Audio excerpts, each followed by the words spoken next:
Well, for years, Ron Paul and his supporters, especially not Ron so much as his supporters, have been dismissed with derogatory titles like Paul Bots, Paul Tards.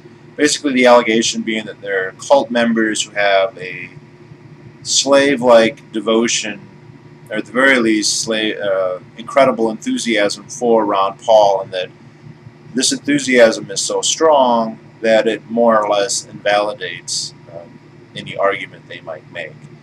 And there's a certain logic to that. If somebody is totally enthralled with a speaker and they simply parrot or say whatever that person thinks without rationally or objectively figuring out whether it's right or not,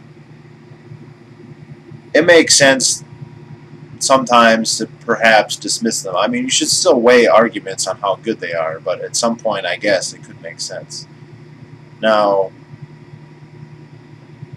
I've always thought, and Ron Paul supporters would have said this, I think, that the enthusiasm was more for his ideology and less for his person. And most of his followers, although I'm sad to say not all, realize that it's not really Ron Paul's ideology. It is not something that he came up with himself.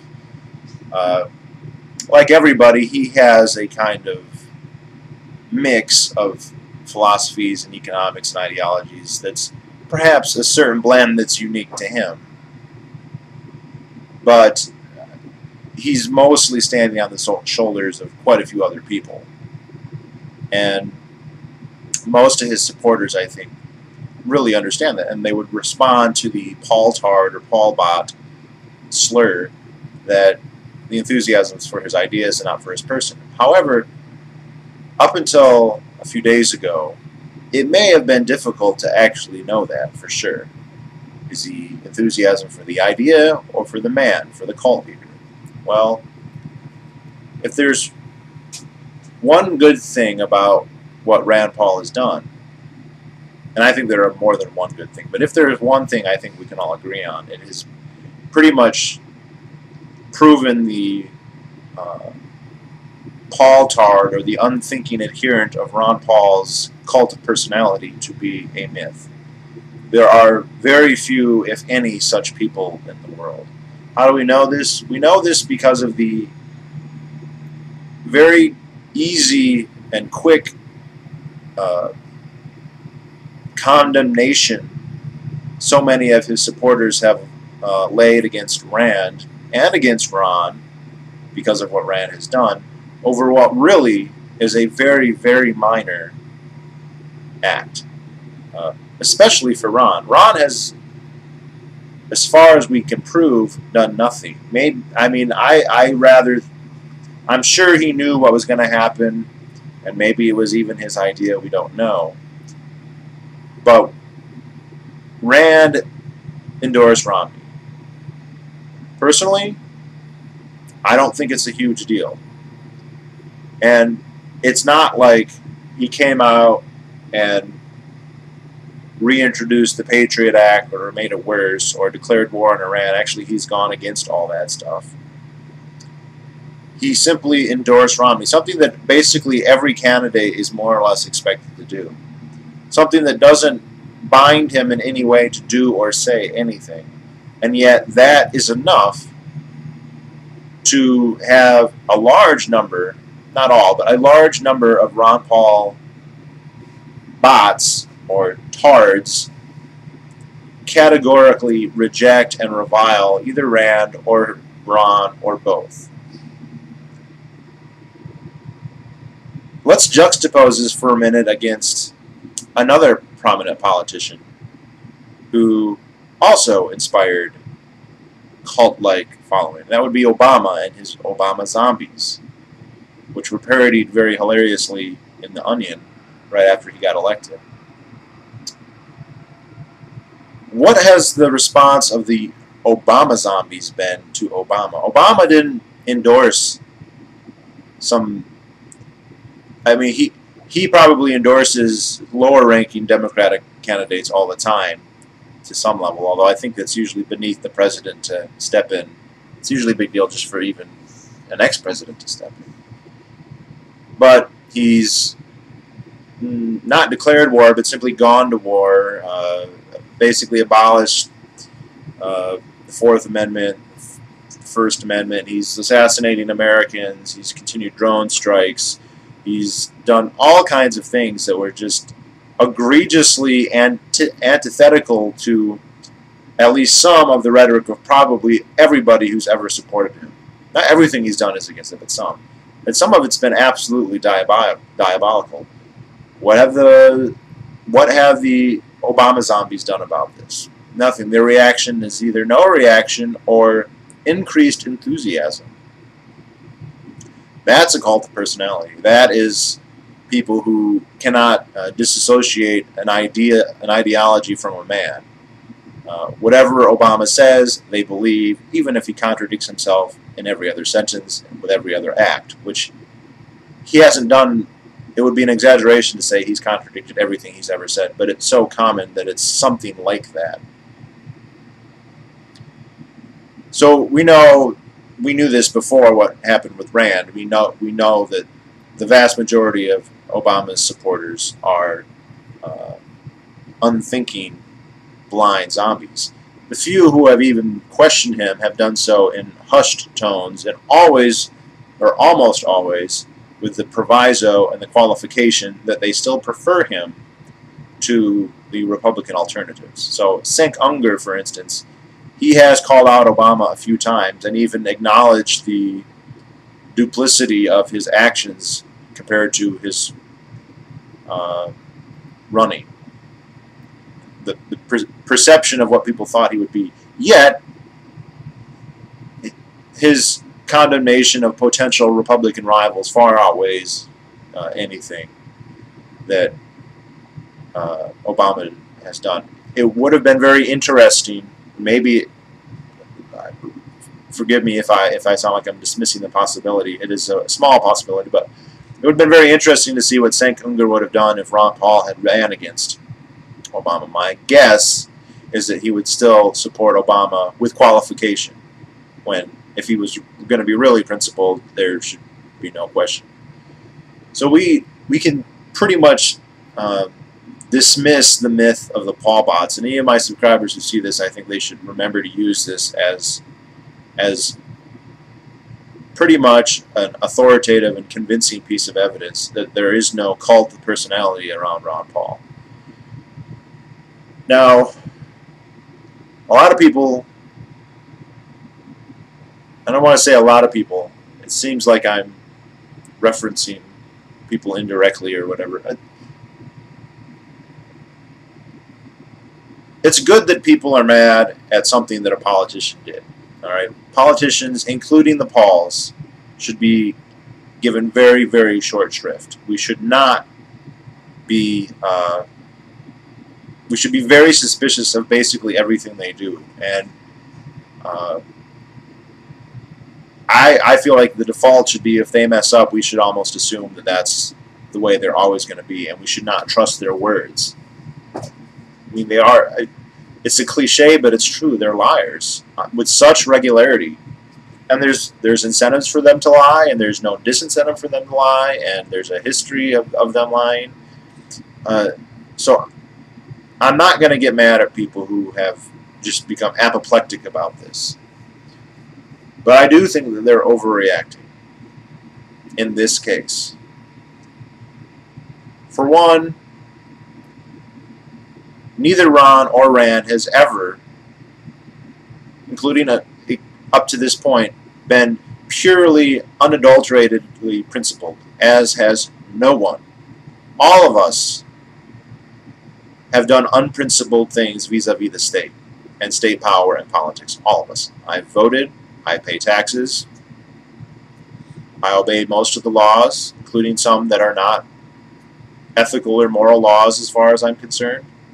I mean, I break laws too, but everyone breaks laws all the time, just kind of as a it's impossible not to. But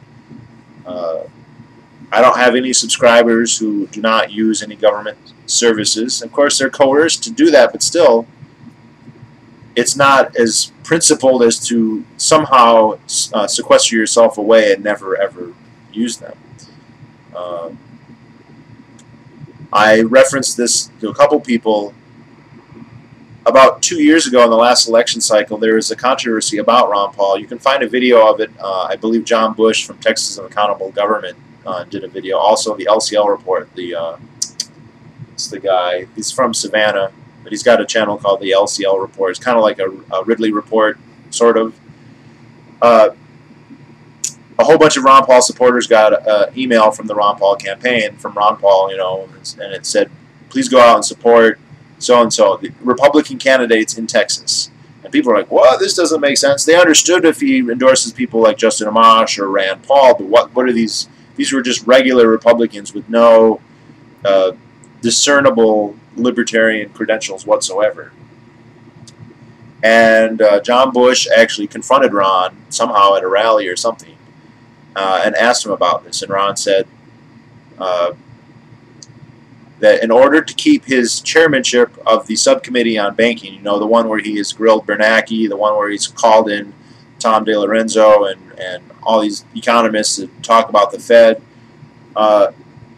in order to keep that subcommittee chairmanship, he agreed to endorse Republican incumbents in Texas, even though they're probably all absolutely shitty. And it was a bit of a stir. I mean, Ridley was pissed about it. John Bush was pissed about it. I didn't like the taste of it. But what did he really do to support these guys? He sent out an email that he had to realize that none of his supporters were going to go. Nobody who supports Ron Paul is going to go, oh, well, he wants me to support the neocon. I'm going to send them money and go campaign for them. No, it cost him literally nothing, other than casting doubts among his most principled supporters. That's just one example. There's lots of other ones. I think the biggest one, both Rand and Ron, they have an R in front of their name. Talk about principle. They might as well have a swastika in front of their name. All right, the Republican Party is a terrible party. And I know, oh yeah, Taft and Harding and Barry Goldwater and some of the rhetoric of Ray. You can come and paint it as the non-interventionist, free market, libertarian party if you want. That's cherry picking. Now, I don't think most of the people who are going to spout that are really cherry picking. They basically have probably heard that from Tom Woods or from Jack Hunter, Southern Avenger. I don't know about Jack Hunter. Tom Woods knows better, and he'll say better when he's not giving a pro-Ron Paul speech. The Republican Party is the party of Lincoln. It's the party of war and interventionism and the Leviathan state. Now, when the Democrats are also for the Leviathan state in order to be in opposition, they tweak their rhetoric a little bit, and that's how they've kind of got this free market reputation, which they totally don't deserve. If we wanted to make an argument, we could very easily say the Democrats are more free market, because for most of the 19th century they were, and the free markets that they supported were actually something that could defensively be considered a free market, as opposed to anything the Republicans have ever supported in the 20th or 21st century. And we can look, who's the most libertarian Republican president? I don't know, Abraham Lincoln, Harding, whereas the Democrats, we could say, Thomas Jefferson.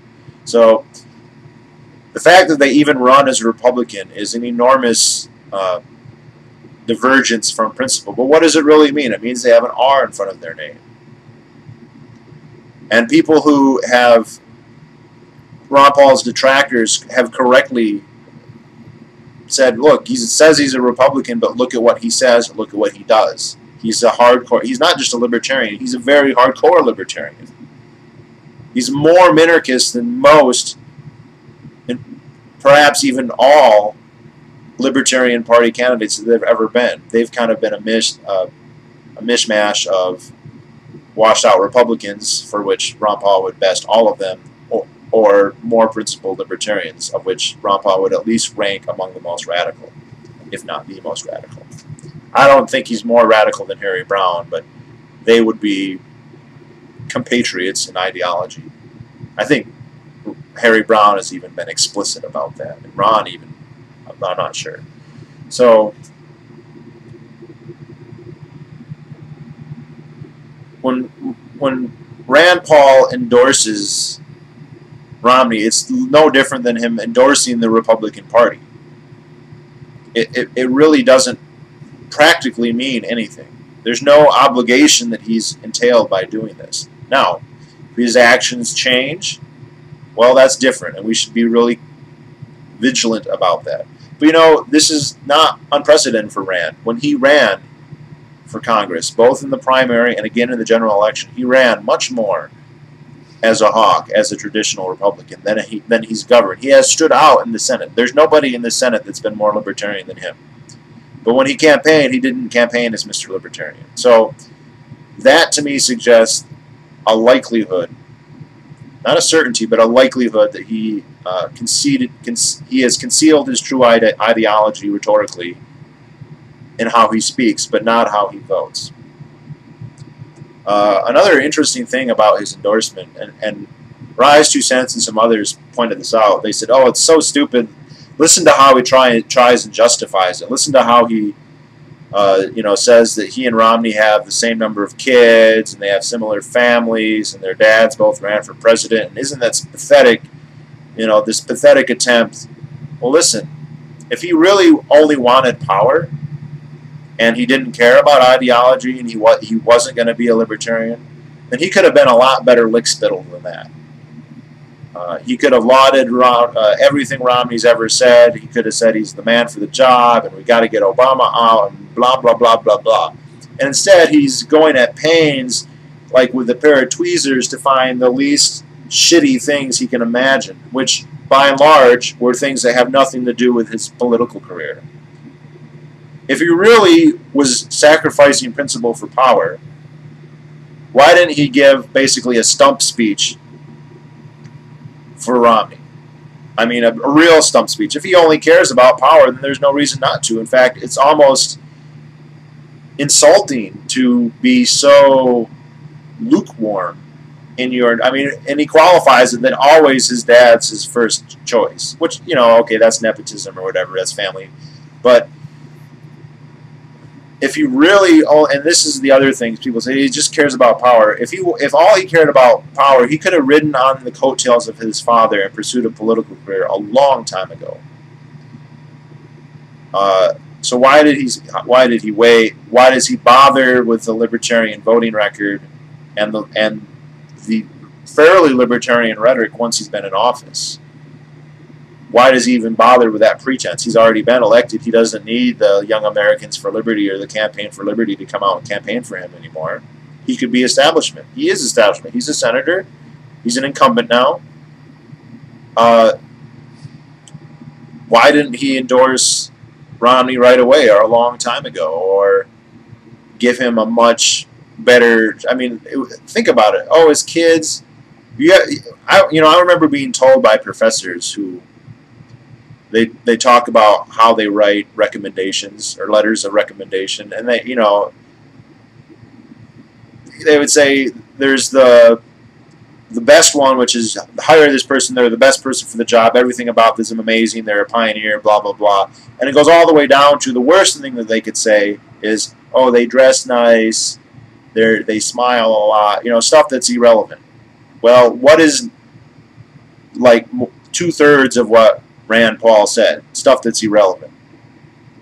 All right. Now the other thing is, there's absolutely no way that the Pauls did not know that there would be this reaction. Maybe they didn't gauge the amount, but it could have been worse. So they might have even expected something a lot worse than what happened. There's no way. And he still did it. And that doesn't mean that he doesn't care. That means that it's not relevant. I mean, I realize that it sounds like it's a wishful conspiracy theory and that it's kind of somebody attempting to hope that there's good intentions, but I actually think that's very probable in this case. I really think that Ron Paul has been pursuing something akin to a libertarian conspiracy now for 30 years. And I think that this conspiracy has its genesis in a cooperative effort between Ron Paul and Murray Rothbard and probably Lou Rockwell and some others who We could guess, but I wouldn't know. And that Rand Paul isn't unaware of this, but he's probably very much privy to it. And he probably just supported it and didn't envision himself taking an active role until the opportunity arose, which it did in 2010. And, I've seen... One of the reasons I really like Justin Amash is they did an interview with him, and he had 5 portraits on the wall, and they were of Mises, Menger, Hayek, Bastiat, and Rothbard. There is zero political reason to have a picture of any of them, except maybe Hayek, on your wall, and especially Rothbard, who is an explicit and famous anarchist, an anarcho-capitalist who flirted with the left. If he really was super concerned about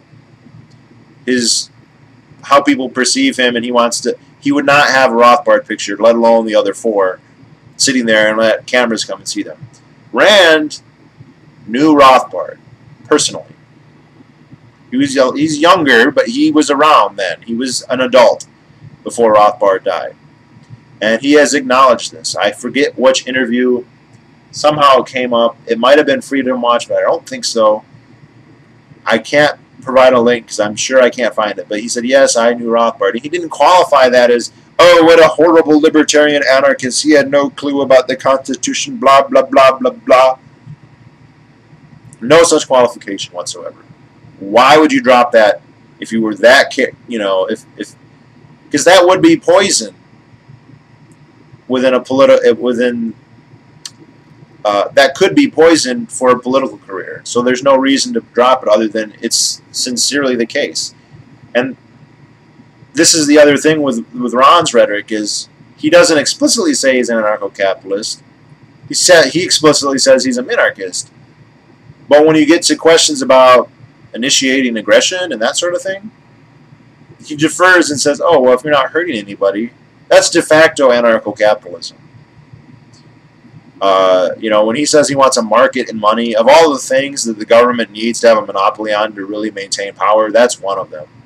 The other one would be defense, and of course, what does Ron Paul think about defense? That he thinks that there should be no restrictions on private ownership of firearms at all. So he says he's a minarchist, but he explicitly endorses the abolition of state monopolies and everything. So, what is that really? In effect, in practice, that's amenable to anarchism. That would be, at worst, that's a cohabiting, bilateral anarchist society living alongside a vestigial state.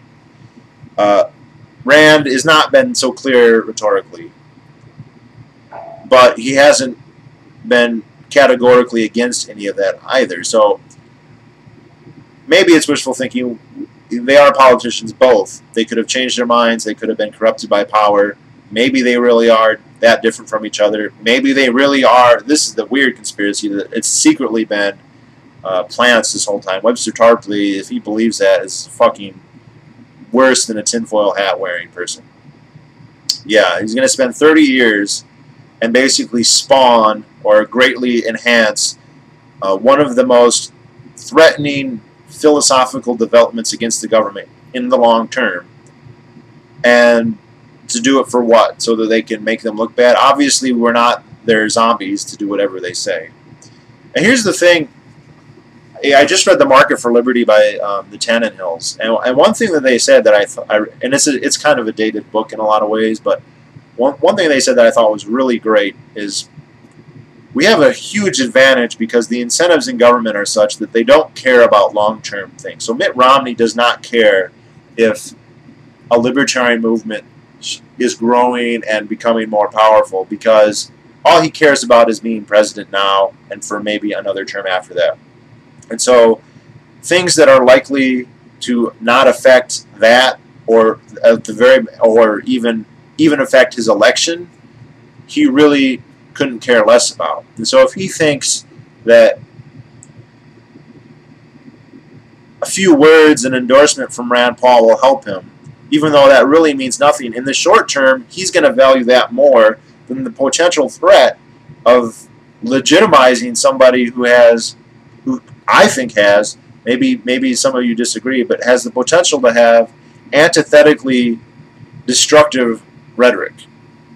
I mean, he's bringing somebody to the table who could potentially be the biggest ideological rival and challenge to the federal government ever. And if you really thought about it in the long term, you wouldn't even want to risk that. And you'd say, you know what, we should keep those people as marginalized as possible for as long as possible. If they could have prevented Ron Paul from ever being in Congress, nobody would have ever heard of him. We wouldn't be having these discussions, and there would be several million fewer libertarians than there are currently. So just imagine the risk, even if it's only a chance, that somebody like Rand, who just might, have a similar ideology to his father. That's not, I mean, you don't want to just vote for your local Republican and just hope that they're secretly libertarians. It's not just hope here with the Pauls, all right? They know who Rothbard is. They have dropped hints and sometimes explicit statements that they adhere to that ideology. Ron Paul much more clearly than Rand. But to invite him, he's already a senator, which is worse than just Ron being in Congress. If he were to get something more than that, a VP slot or just become more influential, that's extremely dangerous. Now, the government's stupid, and Romney is very short-sighted. I mean, he could easily predict these things that could happen, but he doesn't care, because once he's in office, he doesn't care. And if it means that the next Republican is going to have to deal with a party that is 5 times more libertarian than it is now, and they're going to have to seriously change their rhetoric, he could care less, and so he's going to risk it. So I think that's what's happening. I could be wrong. We don't want to cut too much slack, but he hasn't done anything. The endorsement of Romney does nothing, and a lot of people are really upset because they think it ruins Ron Paul's chances. Ron Paul's chances are pretty slim, and I don't see how this really actually makes them any slimmer, because it doesn't actually, what do they all care about? What are the delegates? The delegates. How does this affect the delegate count? It doesn't. So, I don't think this marks an insoluble rift in the libertarian movement. There has been a lot of acrimony both ways. It's stupid. Just let it blow over people. The worst thing, it's just one more lying politician, as if that matters very much in the balance. I think there's a possibility that it's something a lot better than that. But I could be wrong. But even if I am, I mean, so what? You still got to go around and convince people that we need free markets and that the government sucks, regardless of Rand Paul or Ron Paul. I mean, that's the other takeaway from this, is either way, we shouldn't be leaning on these two people or any people other than ourselves, yourself. And maybe that's why I don't see it as that big a deal, because I felt that way forever. Now I really like that they're up there. I love that Ron Paul's up there and he's acting as a loudspeaker for liberty. That's great, but we can't ever hope that that's going to be sufficient. And so that's how I feel about it. I think that the people who are getting all, oh, I'm so principled and this is unprincipled, come on. I mean, they're both Republicans. And we can see with Ron, look, he ran as a libertarian. That was the principal thing to do, and then he reneged on that and became a Republican.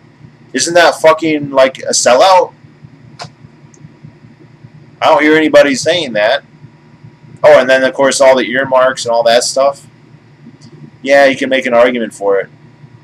What Rand has done is less of a divergence from principle than any of that, but has the potential doesn't mean it will, but the potential for much higher rewards. So that's how I feel about it, and I will see you all later. I'm about done with work. This is my 42nd day in a row at work, 12-hour shifts every day. I think I'm going to work today and tomorrow, and then I'm going to go home, and I hope to Pork Fest. All right, that's it.